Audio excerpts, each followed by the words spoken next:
Hey guys, it's me, Chef, and we're back for more DBB. This week we're going to cover my week 3 and week 4 games. As I said, we're going to be doing 2 every video. And this week we're fighting Kung Fu Panda 4, who has one of the most annoying teams I've ever seen. Quite bulky. He's got Zama, Tinglu, Petulant, Tera Screamtail, Blastoise, Tera Thundi, Hydrapple, and Magmortar. Looking at the matchup at first, I thought making progress was going to be quite hard. He has a defensive check for basically everything on my team. Zama can help out versus Darkrai, Pagos, and Rillaboom. Tinglu can sit on Darkrai, Iron Moth, and sometimes Pagos. Petulant can destroy Pagos and Rillaboom. Screamtail annoyed any of my setup threats, so like a DD Mince, it could do a booster speed encore set to completely shut that down. Blastoise could destroy Iron Moth pretty comfortably and provide Rapids support if he needed it. Thundurus, sitting in the back with a Tera Flying set. We don't have good flying resist, as we learned week 1. So it could kind of do its damn thing. Either a Choice Specs or a Nasty Plot Double Dance set seemed pretty good in the matchup. Hydrapple could also sit on most Rillabooms, especially if he looked at my replay and saw we brought Ghost Rillaboom last time. A defensive Hydrapple could destroy that, but he could also go with an Assault Vest Dragon Tail set and really just shit on Terapagos if he needed. And Magmortar's Magmortar, it probably wasn't going to come, but it could do something into Iron Moth. So immediately looking at this matchup, we needed to find a way to break through all this fat. And what I found that could do it was this Rillaboom here. This was a Chef original. Shout out me. Boris Citrus Berry, Grassy Glide, Tera Blast Poison, High Horsepower, and Swords Dance set. So I looked at my last matchup into Petulant and noticed that they did not run Foul Play. They ran 2 attacks, Parting Shot, Recover. And I thought in this matchup they would probably do something similar. If they ran another move outside of that, I thought Toxic was more likely than Foul Play. So what I decided to do was go this Tera Poison Swords Dance set. If you wanted to go with a Hazard stack mode, which I thought looked really good, you know, the Hazards can chip down my Pokemon into range of that Thundi, then he might want to just lead the Tinglu to get as much value out of it as possible, which could let me lead this Rillaboom and get an easy Swords Dance. So if he's not Foul Play Petulant, we could then Tera Poison and blow it up with High Horsepowers. If he went Hydrapple, like a FizzDef Hydrapple to check my Rillaboom and went with more of a SPDef Petulant for Pagos and Iron Moth, we could then blow it up with Tera Blast.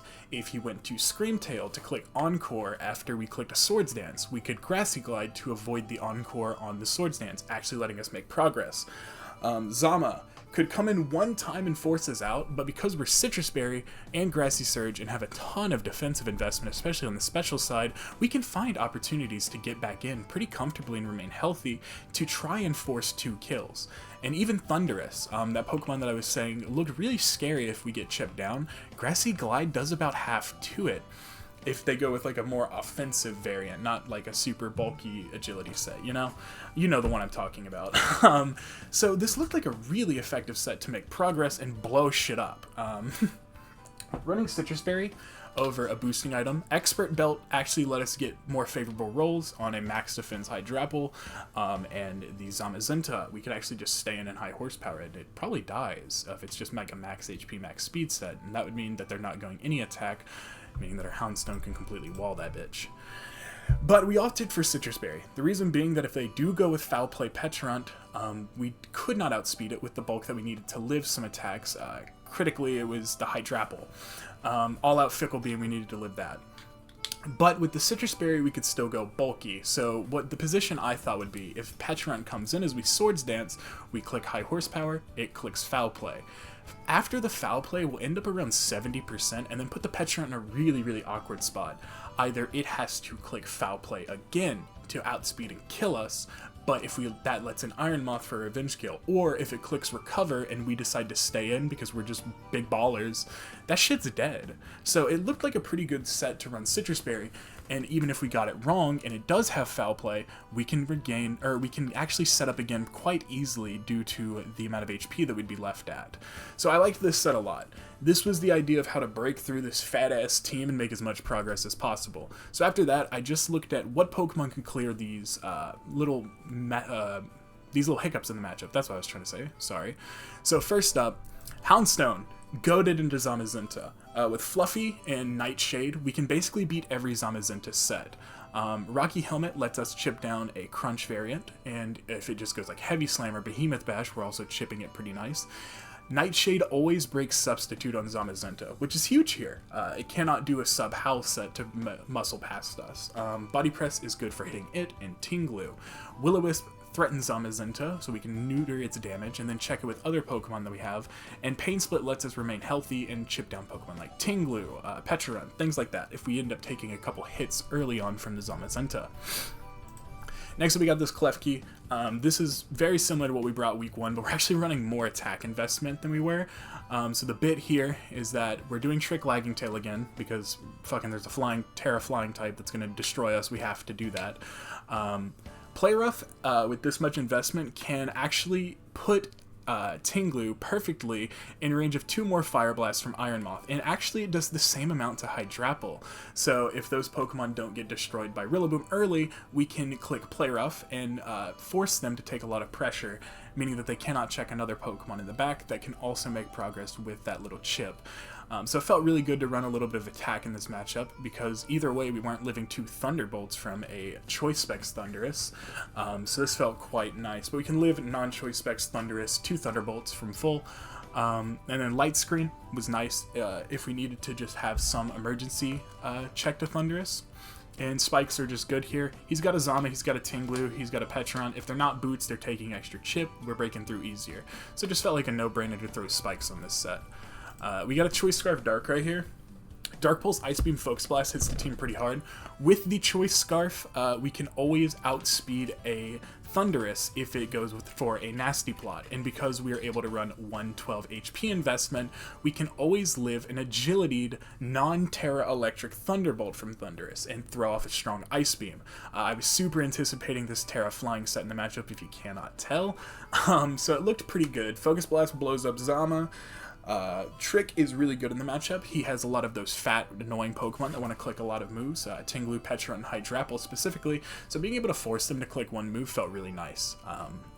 We actually had to go 244 special attack in order to always live that Thunderbolt, so it's a little annoying for a couple of rolls, but it didn't really make a big difference. We outspeed Screamtail as well, so if it goes with that booster speed Encore set, which I thought is what it would be if it came to the matchup, we had extra insurance for that guy as well.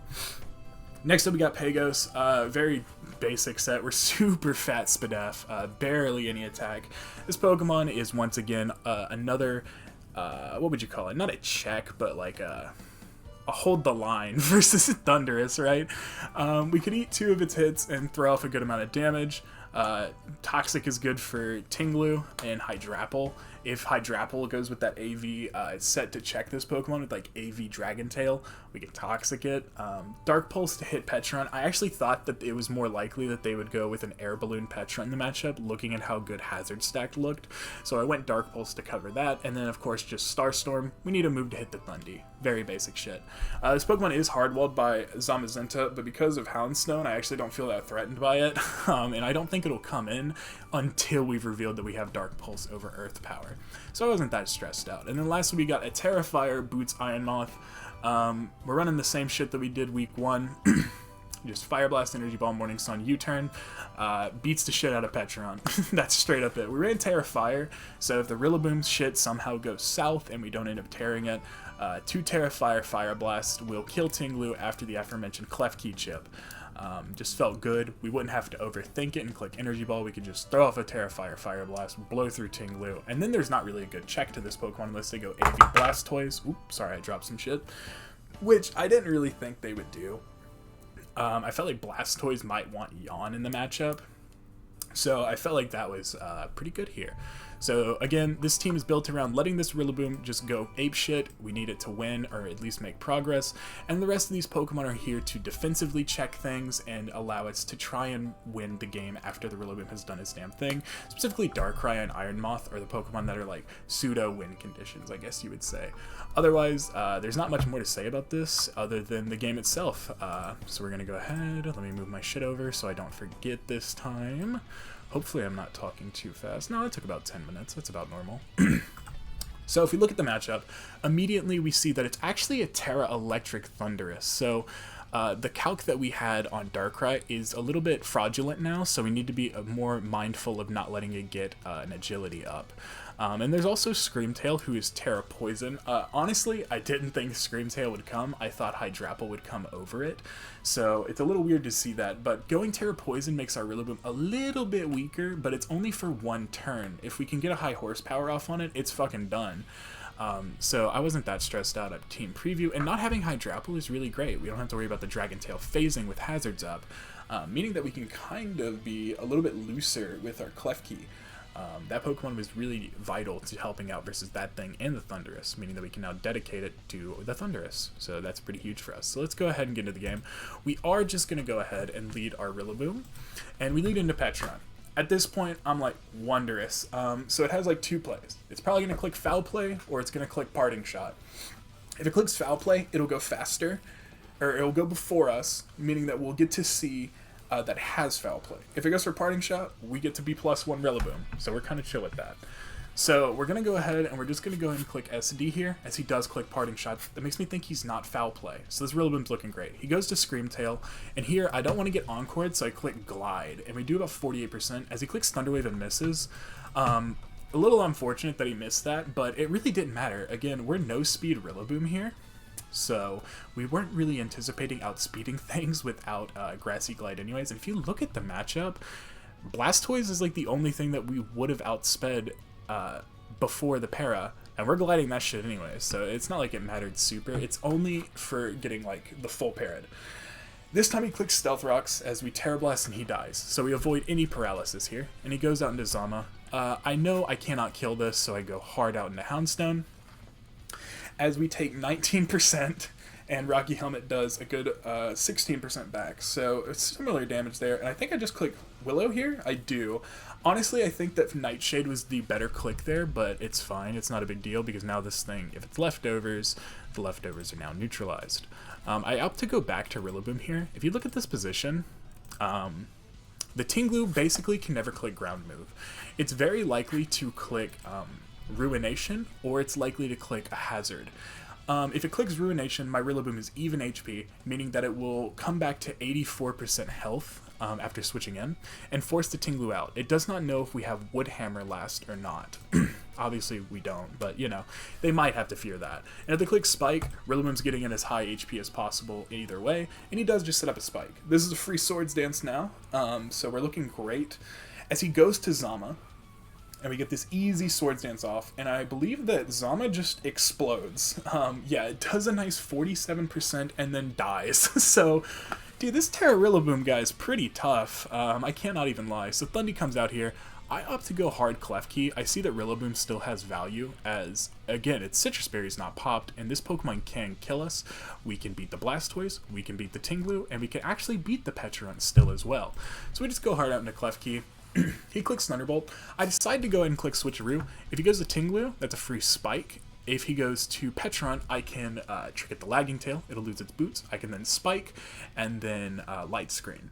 If he goes to Blastoise, which is probably his best play here, it'll eat the Lagging Tail, and that's kind of it. Unfortunately, this Blastoise does reveal to be AV later, so it would have been pretty bad. But we do get it off on the Thundy, and at this point I'm like, wonderful. We just have to break 3 bulky Pokemon and the game is over. I go ahead and click Light Screen, and Klefki manages to live because he's goated, and then we play rough and do 46% as he nasty plots. We do outspeed because of the Lagging Tail and get another 47% off on Thundy. So Klefki just 1v1 to Thundurus after it, while sitting at 44 HP. So that's pretty goated. Shout out little guy Klefki. Whoops, I skipped ahead a turn. Klefki really showing that it's not that bad of a Pokemon. I've actually enjoyed using it more than I expected to. So I go to Pagos here to threaten the Rapid Spin kill, obviously, but I'm not going to click Rapid Spin. I'm just going to click Dark Pulse here, calling the Petron, which it does come out, and it reveals to be a Super Spadaf Petron here. And it's Black Sludge, so we need to be a little mindful of that, but we can go to Iron Moth on this Parting Shot here. Whatever he goes out into, we have U-turn for. He does just go to Tinglu. So I decide to U-turn. I think I go out into Rillaboom here. Is that what I do? No, I go to Houndstone. Okay, so I want to get a little bit more chip off on this Pokemon, as he does set up a Spike here. Honestly, I think I should have gone Rillaboom, but I might be just pussy. He goes to Thundurus, letting Houndstone get a kill with his Body Press. Shout out Houndstone, he's the GOAT. Blastoise comes out, and I think Houndstone's done its job, so I go ahead and sack it here. Even if I came back in, I'd take 2 rounds of spikes and rocks, so probably would have died to Tinglu. Get a little bit chip on this toys, and I go to Rillaboom. Shout out Citrus Berry here, because Rillaboom comes in over 50% again, so we basically had boots. I click Glide, and it reveals to be pretty physically defensive, and it gets off a flip turn, and I'm stressed a little bit here, because I'm like, oh shit, how am I breaking through this Tinglu guy? I basically now am resorting to Trick Darkrai saving the day here. So, Pecharunt comes out, I decide that I'm just going to throw off a high horsepower, and I do live a Shadow Ball, because Rillaboom's just like that, man. And I get a nice 40% off. Here, I just click Glide, because I'm like, I just want to give as much damage as possible, and he does not recover, he goes for Shadow Ball, so very nice for me. Here I go on to Darkrai, I know I have to get the trick off in order to win. So I go ahead and click it, I hope he goes to Tinglu, but he does sack the Blastoise here, so it's a little bit spooky. Darkrai is basically my win condition at this point, so I kill this Blastoise because it revealed slow, Assault Vested. We go to Tinglu, and here I see that I can click Ice Beam pretty comfortably. It should do a good amount. He won't heal with leftovers, so that's what we go ahead and do here. So I Ice Beam, we do about 28%. Not great damage, but he misses the Ruination. At this point, the game's over. If he did hit that Ruination, I might have had to switch because I need this Pokemon to O-code the this fucking thing, Pecharunt. So I could have gone to Terapagos. It would have been probably a differential thing, but honestly, I don't think it made a difference to the outcome of the game. I don't see how Pecharunt ever breaks through Iron Moth. And again, we could have saved our Darkrai. And the reason that we save it is because if he is a ground move here, it's going to do a lot. Even Burned does about 22%. So yeah, we might have needed to save that if we got hit with the first Ruin, but I'm not that stressed about it. We still get the kill, we end up critting there, and then we Dark Pulse. Pecharunt lives on 1, which is pretty funny, but it recovers, so we don't lose differential, and Pecharunt just dies to this one. So we do end up winning week 3, 3-0. Dude, this Tera Rillaboom guy is tough. Honestly, this little round of 3 guys here, the Rillaboom, the Klefki, and the Houndstone, have impressed me so much this season. They were kind of like little guys that I just kind of picked up for fun. I was hoping that the top 3 would pop off, but no, these guys are carrying right now. They're kind of goated. So I am actually going to go ahead and cut before we get to week 4 because I need to grab some water. I'm dying over here. So one sec, bye-bye. Alright guys, we're back. Sorry about that. Also, I rewatched that video a little bit. Dude, I was talking really fast. I need to slow my ass down. I know I'm in a rush, but geez, man. Chill. Anyways, we're back.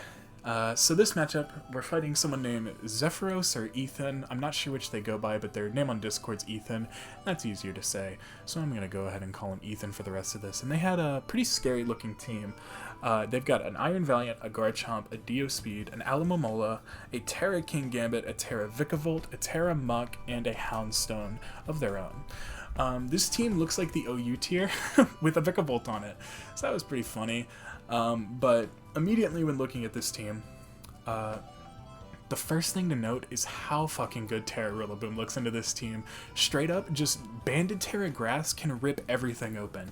His resists to not to King Gambit, to Rillaboom don't have any form of longevity, and they still take heaps of damage from a Wood Hammer. Like, Gambit's taken 40%. Vikavolt's taken 40%, Muck's taken 40%, and we have coverage for Muck and Gambit.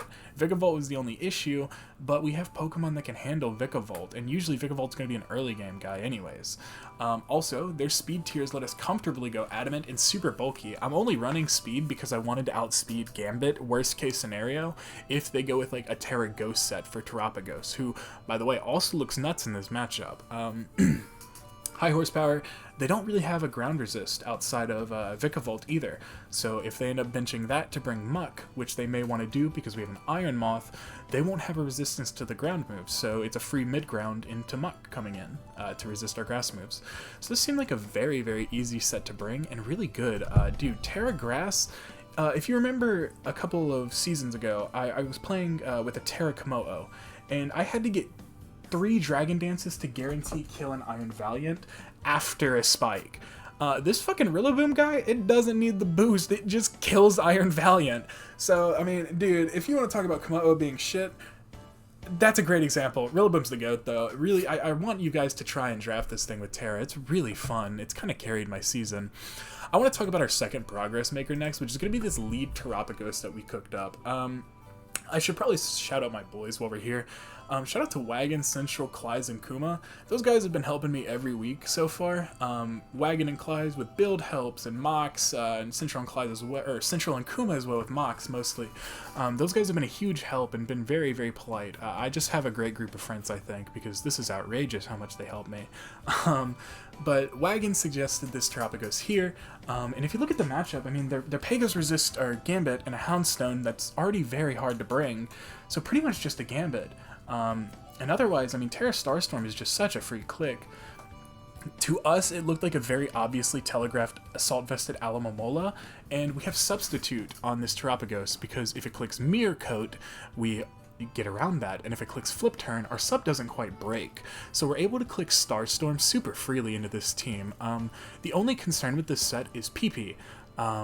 Especially into that Alamomola, if they try and like cycle it, like, okay, Aloe, flip, go to something, go back to Aloe, you know, it could be pretty annoying, so we had to manage that in our prep as well, which we did end up having something that we could abuse that with. But again, AV Aloe means no boots, so keep that in mind, because we're also bringing this little dude Klefki, who we'll talk about in a second. The last thing I want to highlight with this set, actually two things. One, it's the exact same spread as Rillaboom. Three things then.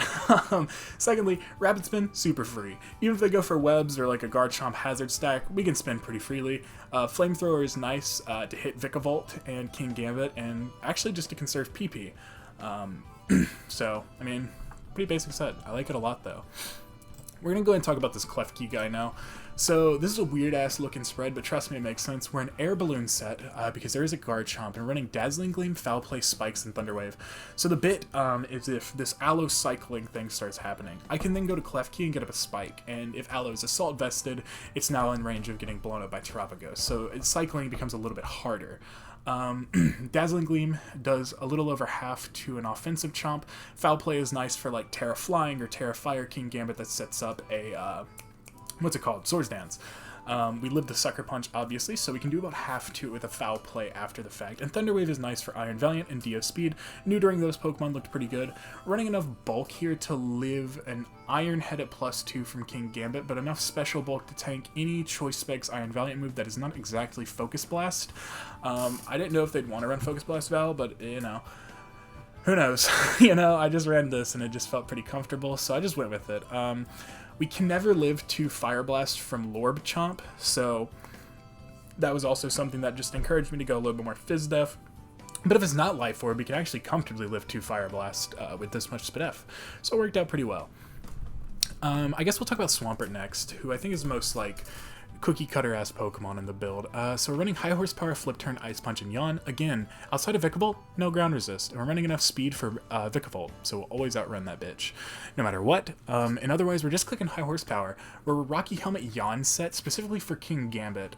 This Pokemon can pretty comfortably live King Gambit hits, and if it's the last Mon Gambit, we can Yawn it, and then Rocky Helmet will start chipping it closer and closer to that Rillaboom range that we're really aiming for in this matchup. Again, Rillaboom's our progress maker and win condition, so we're trying to play for that as best as possible. Flip Turn and Ice Punch just made sense. Flip Turn to call those easy Aloe switch-ins to get in our Rillaboom, and Ice Punch to just damage Garchomp a little bit more. I almost ran Avalanche, but I was a little bit more worried about hazards being set up on the Garchomp, so I just went with Ice Punch. But, you know, you should always consider Avalanche on a Pokemon like Swampert anyways. So the last two Pokemon are a little bit weird, and those are Iron Moth and Darkrai. So when you look at Dio Speed matchups with Darkrai, you have two options basically, Scarf or Chopple. I opted for Scarf in this matchup because I felt like it gave me a little bit more insurance versus any Iron Valiant, whether it be Scarf, Booster Energy Speed, or something along those lines. It just felt really nice. Also, we could outspeed a Specs Iron Valiant under Sticky Webs if for some reason he was able to keep them up and actually went with like a Ghost Tera on Vikavolt or Gambit if that's its game plan. Just felt really nice to run this Scarf. It is a little bit awkward though. Sludge Bomb and Psychic are the best moves to kill Iron Valiant, and Gambit's immune to both, so if it preserves its Tera, it can actually find an easy Swords Dance on Darkrai, meaning that I have to get a little bit prediction heavy with Trick or Focus Blast to call that bitch out. Of course, Dark Pulse just being able to revenge Deoxys, great. Trick is also nice for guys like Alamomola and Muck. So, I mean, I like Scarf a lot, even though it's a little bit awkward to click our moves. So I wanted to have another way of helping to revenge Valiant, basically. So we brought this Iron Moth as well. Even though there's a Muck, we're still going Booster Speed Fairy here. Fairy booster speed helps with Val, and Scale Shot Garchomp we can then outspeed and threaten kills with Dazzling Gleam on both of them, even though this lets in Muck. But if they don't go Muck, it's a little bit harder to switch into, because then it's basically just Aloe, and then we have the option of clicking Energy Ball or Toxic and chipping that Pokemon a little bit harder. It was kind of a toss-up for me between Toxic, Sludge Wave, and U-Turn on my Iron Moth, but I went with Toxic, specifically because in Mox, what I kept fighting was a Tera Fire King Gambit. So what would happen is that beforehand, I was not any move that could hit this Gambit, and it would come in and get a free SD, and that was pretty annoying. So what I decided to do was to run Toxic, so the 50-50 of Sucker and SD was just out of the picture. If it clicks Sucker Punch, of course, we'll be fine, and we can just throw off a Toxic. And we don't have to predict, because if they... no, here's the bit. If they come in and they have not used Terra, and they click Terra Fire, and we Fire Blast, usually that would suck. Or we couldn't even click Sludge Wave comfortably, because shit, if they don't Terra and then just Sucker Punch, we're dead, you know? So it was like a weird 50-50. So what this allows us to do, if they Terra Fire, we can Fire Blast comfortably as they Swords Dance, and then they would try and Sucker Punch us, and then we can throw up this Toxic, putting the Gambit on a timer. So that's the sequence that I came up with for Toxic. So we can abuse that Terra Fire Gambit that's aiming to set up on Moth by getting an easy Toxic off on it. I hope that makes sense. So instead of having to do a 50-50 between Fire Blast and Sludge Wave, we can just put it on a timer. Made a lot of sense to me. Honestly, probably would change this to U-Turn in a perfect world, but that feels really goofy. Booster Speed U-Turn just feels stupid as shit. I think that's everyone that we covered everyone. Okay. Not the best team breakdown. Sorry again. A little bit of a rush here. Hopefully I wasn't talking too fast and everything made sense. I was pretty happy with this build. Shout out Wagon. He was really carrying me this week. I had so much going on. So let's go ahead and move over to the game where we can actually see no Garchomp, and he did bring both Vikavolt, Muck, and Gambit. My aspects are kind of fucked up. Okay, sorry, we're just going to cut off a little bit. Sorry, Darkrai, you're going to be a little bit babied here. Anyways, so they did bring every single Rillaboom resist, which honestly valid.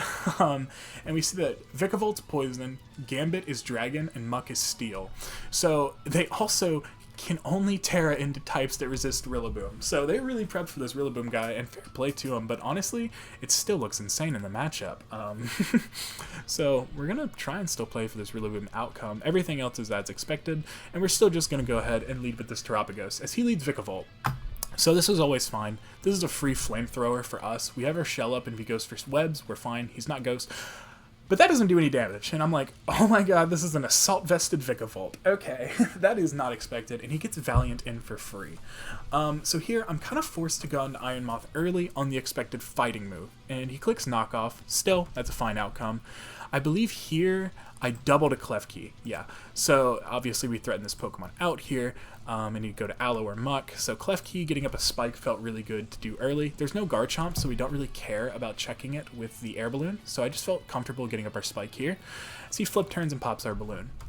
So this is a great position. He goes hard to Gambit, and I never fought this early game of a Gambit before, so I was like, oh shit. So I go to Swampert, and that does 30%. This is the most choice banded Gambit I've ever seen. So that's interesting. I think here I click Flip Turn. Yes, I do, because it covers Stay In, because we can just go to Iron Moth, who still resists, or Aloe, and we can get in our Terapagos here to click Substitute. So doing this instead of going Rillaboom felt really good, because now we're able to chip down one of his checks to our guy, even though this lets an Iron Valiant. So we do just Flamethrower. Vikavolt is now in range of Rillaboom here, as he goes back to Valiant. I feel that Klefki has done his job. It doesn't really need to check much else. I'm just going to go it on Valiant, which we do. He throws off a CC. We do live. And then I think I click T-Wave. Or am I goat? Nah, I'm pussy. Alright, and then I think I just click Dazzling Gleam to get chip. Yeah, and just sack here. So 2 of his checks to Rillaboom are chipped into range, basically. And we have a Spike up. So Rillaboom in-game, looking good. So I go out into it here. I decide that my best play is to launch the high horsepower here. Even if he goes to Vika, we're still fine. We have a couple of checks to it, and this thing is, you know, Tera it into a type that can resist. So we just still have the high horsepower and catch this muck. So Rillaboom broke its last check in the matchup. Let's go. So I try and predict the Vikavolt here, so I go hard out into Iron Moth, and he clicks Poison Jab, so this is still a fine outcome. It also revealed that it was Helmet, so not Boots. He goes to Vikavolt and fully sacks it to this Fire Blast, so I'm like, oh baby, Rillaboom's about to get every kill. Let's go. So here's the Dio here, and this is the last turn that I really had to think about super hard. Screens Dio is the thing to consider here, right? So what I decided to do was that if I stay in and he clicks Light Screen, Fire Blast still puts him into range of a Tera Grass Grassy Glide after he sets up a Reflect on the following turn, if we get 2 Fire Blasts off. And then, of course, if he just sets up a Light Screen, whatever, we die, we go Rillaboom, and it's still fucked. So that was what I was playing for here. And even if we sack Moth, it's kind of done its thing. I mean, it would switch into Muck, but what else am I supposed to switch into here? I mean, it's a 50-50 on Darkrai if it clicks Superpower, or he could just go out into Gambit and be a dickhead. So I didn't feel comfortable doing anything but sacking, and we dodge. Sorry, man. I mean, it would have mattered for Diff, but I don't think the outcome of this game changes. Here I just decide to go Darkrai, because I'm just like, okay, he clicked Boost, so I'm not that stressed. So I just go to Darkrai. I think I just Pulse here, like a pussy. No, I Psychic. Okay. I don't know why I Psychic there. That was a little... Oh, I wanted to cover Val switching in. And I just go Rillaboom. I judge the fact that I think Rillaboom can just win at this point. But actually it goes down to Gambit, and I just barely do not 100% kill it. And I just want to play it comfortably and as safely as possible. So I just go to Pert and let it do its Rocky Helmet thing. And here, I forget that it's banned and click Yawn.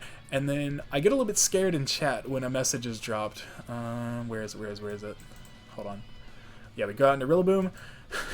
Is sleep not banned? So I'm having a panic attack at this point. So I checked the rules. It's not. It's allowed. But I thought it was... Dude, if it was banned and I lost when Rillaboom was about to get 5 kills, I might have gone fucking feral. But anyways, yeah. So the game's pretty much over. I'm not going to pause it anymore. We're looking at a 3-0 win here. And Rillaboom getting a nice 5 kills for itself this game. Again, dude, draft Tera Rillaboom. This shit is tough. They brought all 3 of their checks, and I fucking locked in. It was crazy. He still broke through. Oh, yeah, we sacked Darkrai. Sorry, Darkrai differential, but whatever. It's not that big of a deal. And now Rillaboom just picks off 3. Easy peasy. So that's our week 4 game. So that brings us to 4-4 plus 13 differential. Not too, or no, 4-4, 4-0 plus 13 differential, which is not too bad. I probably could have saved a couple diff here and there, but I also got a little bit lucky and was able to save some differential points here and there. If I just didn't play like such a pussy this game, I mean, if I just went hard Darkrai and Dio, we could have saved diff, but it didn't really matter. But yeah, man. Really good season. Really cool team. Loving it a lot. Again, Klefki's impressed me. Rillaboom has super impressed me. Pegos is always fun. Darkrai is Darkrai. It's just a thing. Pert's been really useful, and Moth has been fine. It's been useful, but not like it hasn't done anything crazy in any game or anything. So yeah, next week we fight Klyze, who actually replaced someone in this league. He got randomized, and of course they're on my fucking schedule.